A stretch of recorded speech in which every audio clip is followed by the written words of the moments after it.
अस्सलाम वालेकुम वरहमतुल्लाहि वबरकातुहू। This is Mohammad Umar, your O level Islamic teacher. तो आज हम बहुत ही अहम टॉपिक करने जा रहे हैं। So today's topic is very important and the topic is classification of हदीस।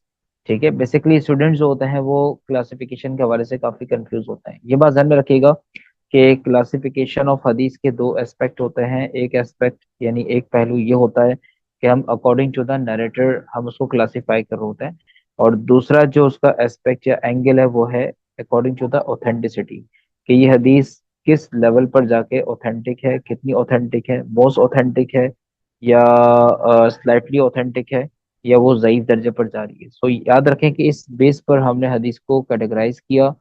बेसिकली हदीस जो है वो सेइंग्स, एक्शंस और silent approvals of the holy profit सल्लल्लाहु अलैहि वसल्लम को कहा जाता है। लेकिन जब हम उसकी ऑथेंटिसिटी पर डिस्कशन करते हैं तो उनमें नरेटर्स का एक बहुत अहम रोल होता है। हम ये देखते हैं कि हदीस की जो चेन ऑफ ट्रांसमिशन है, जिसको हम इस्नाद कहते हैं, उसके अंदर कितनी रिलायबिलिटी है। ठीक है, उसके अंदर कोई नरेटर ऐसा तो नहीं है जिसकी मेमोरी वीक हो या जिसका करेक्टर या जिसका प्रोफाइल जो है वो क्लियर ना हो। ये भी देखा जाता है, और कुछ मौकों पर हम उसके कंटेंट को भी देखते हैं जिसको हम मतन कहते हैं। ठीक है, तो यही बेसिकली हदीस को ऑथेंटिसिटी के एतबार से क्लासिफाई करने का एक तरीकेकार है, राइट। अच्छा, इसके हवाले से सबसे अहम जो चीज, सबसे पहले जो टॉप रैंक पर जो हदीस आती है, जो हाईली रिलायबल कहलाती है और जिसमें हदीस की ऑथेंटिसिटी की तमाम तर कंडीशंस जो है वो फुलफिल हो रही होती हैं, उसे हम सही हदीस भी कहते हैं और ऑथेंटिक भी कहते हैं, या इन अदर वर्ड हम उसको साउंड हदीस भी कहते हैं। इस हदीस को एब्सोल्युटली करेक्ट माना जाता है क्योंकि ये सही तरीन होती है। बिकॉज सही के अंदर हदीस के मुकम्मल जो उसकी इस्नाद है या चेन ऑफ नरेशन या चेन ऑफ ट्रांसमिशन है, उसको अच्छे तरीके से चेक किया जा चुका होता है। और हर हर रावी के पूरे पूरे प्रोफाइल को, उसकी मेमोरी को, उसके कैरेक्टर को, कंट्रीब्यूशन को अच्छे तरीके से देखा जा चुका होता है। सो डेट इज वाई इसके अंदर कोई वीकनेस इसके सनद में या मतन में नहीं पाया जाता। इसकी एग्जाम्पल हम ले लेते हैं। मिसाल के तौर पर अब्दुल्ला बिन उमर रदी अल्लाह तआला अन्हो से जो एक मरवी हदीस है, बुनियल इस्लाम अला खम्स। ठीक है, Islam is based on 5 principles या पिलर्स। ठीक है, पहला शहादत, कि हम इस बात को टेस्टिफाई करें कि अल्लाह के सिवा कोई माबूद नहीं। ठीक है, और मोहम्मद सल्लल्लाहु अलैहि वसल्लम अल्लाह के रसूल हैं। फिर नमाज का जिक्र है, फिर ज़कात देने का है, फिर रोजे का है, फिर हज का है। ठीक है, ये जो हदीस है ये सही तरीन हदीस मानी गई, इसकी नरेशन बहुत स्ट्रांग है। अच्छा, दूसरी जो लेवल पर हदीस आती है उसको हम हदीस हसन कहते हैं, जिसको अप्रूव्ड कहा जाता है या ऑथेंटिक भी कहा जाता है। ठीक है, लेकिन हसन की जो रिलायबिलिटी होती है या इसकी जो ऑथेंटिसिटी होती है वो लाइक सही हदीस नहीं होती। ठीक है, जो सही हदीस का जो एक हायर स्टैंडर्ड स्टैंडर्ड होता है ये उसको टच नहीं कर रही होती। ठीक है, इसका स्टेटस कहीं ना कहीं वीक हो जाता है, लेकिन इतना वीक नहीं होता कि हम उसको रिजेक्ट कर दें। इससे भी हलाल हराम के जो मामलात होते हैं वो प्रूफ किए जाते हैं।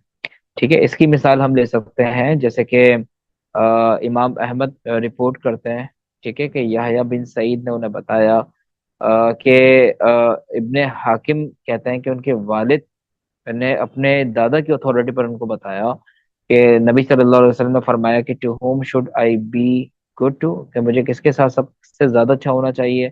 The holy prophet said to your mother.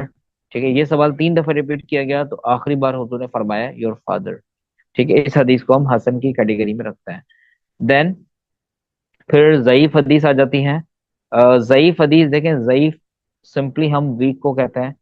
इसको वीक इसलिए कहा जाता है कि क्योंकि इसके अंदर जो कंडीशंस हैं, जो एक ऑथेंटिक या सही हदीस की जो कंडीशंस या उसके जो स्टैंडर्ड्स या उसके जो क्राइटेरियाज होते हैं वो इसमें लैक कर रहे होते हैं कहीं ना कहीं। ठीक है, और बहुत सारे क्वेश्चंस जो हैं वो इसकी रिलायबिलिटी पर, जो भी नरेशन है, जो भी ट्रांसमिशन है, उसकी रिलायबिलिटी या ऑथेंटिसिटी के से रिगार्ड करते हुए सवाल पैदा होते हैं, या हदीस की जो अलाइनमेंट होती है, जो इंटीग्रिटी होती है इस्लामिक टीचिंग के साथ, उस पर कुछ ना कुछ क्वेश्चंस अराइज हो रहे होते हैं। सो डेट इज वाई इसको हम हसन में भी नहीं रखते, और सही में तो सवाल ही नहीं पैदा होता, इसको हम वीक हदीस की कैटेगरी में डाल देते हैं। ये हदीस की तीसरी क्लासिफिकेशन है। ठीक है, यानी इसकी चेन ऑफ ट्रांसमिशन में या तो कोई प्रॉब्लम आ रहा होता है या फिर इसके कंटेंट के अंदर कोई ना कोई प्रॉब्लम आ रहा होता है। देन उसके बाद हम ज़ईफ की मिसाल ले लेते हैं, जैसे कि हुजूर सल्लल्लाहु अलैहि वसल्लम ने फरमाया कि हसद से बचो, beware of envy, for indeed envy consumes good deeds just as fire consumes wood. हसद से बचो क्योंकि वो नेकियों को ऐसे खा जाता है जैसे आग लकड़ी को खा जाती है। सो इस हदीस को ज़ईफ माना गया, लेकिन इसको हम एक्सेप्ट करते हैं क्योंकि इससे कोई हलाल या हराम का मामला साबित नहीं होता।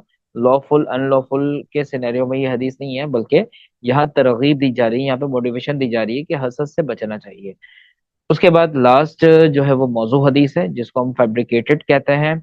ये फॉल्स हदीस होती हैं जिनको घड़ा हुआ होता है, और इसका जो नरेटर्स होते हैं वो समझ लें कि अनट्रस्ट वर्दी होते हैं। जैसे मशहूर हदीस है, उतलुबुल इल्म वलौ बिस्सीन, कि अगर इल्म हासिल करना हो तो उसके लिए चीन ही जाना क्यों ना पड़े तो जाएं।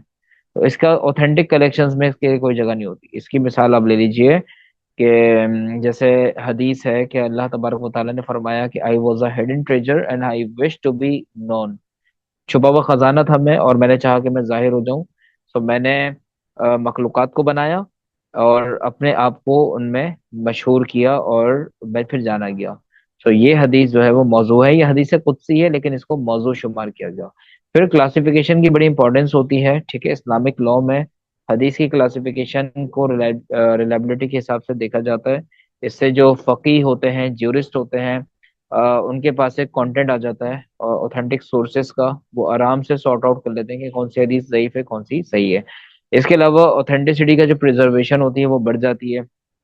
हम मौजू हदीस को उसमें आराम से छांटी कर लेते हैं, जो भी हदीस में एरर्स या एडिशंस आ होते हैं, जो अनरिलायबल होते हैं, उनको हम हटा सकते हैं। सो ये आज का लेक्चर था। आई होप कि आपने सब बहुत कुछ सीखा होगा, समझा होगा इंशाल्लाह। अब भी अगर आपको कोई क्वेरी है, कोई क्वेश्चन है, तो आप लोग जरूर रब्ता कर सकते हैं। जज़ाकल्लाहु खैरा for your coordination. Thank you so much. इंशाल्लाह लिंक में मेरा नंबर भी मौजूद है, अगर इसके हवाले से किसी भी स्टूडेंट को कोई हेल्प चाहिए हो, so I am available. Thank you so much. जज़ाकल्लाहु खैरा।